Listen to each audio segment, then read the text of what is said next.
Walang pipiliin, yan ang paglilinaw ng Department of Health sa magiging benepisyaryo ng zero balance billing sa lahat ng DOH hospitals. Nagbabalik si Isaiah Mirafuentes sa sentro ng balita. Isaiah.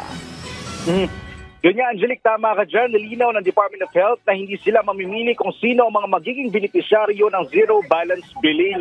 Ayon kay DOH System Secretary Albert Domingo, ang serbisyong ito ay para sa lahat.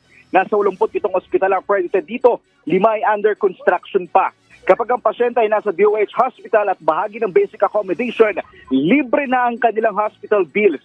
Walang pinipili anumang sakit meron ng pasyente o kahit ano pang level nito sa buhay. Hindi na kailangan isipin ng pasyente kung paano siya makalalabas ng ospital, lalo na kung walang pangbayad. Ipinagmalaki rin ng DOH na may mga basic accommodation na sila sa ilang ospital na may aircon at mabango. Iba ito sa kadalasang inaakala ng mga mamamayan na kapag basic accommodation ay marumi o di kaya siksikan. Angelic, nangako ang DOH na seryoso sila sa utos ng Pangulo at para sa kanila ang bawat buhay ay mahalaga. Angelic. Alright, maraming salamat sa iyo, Isaiah Mirafuentes.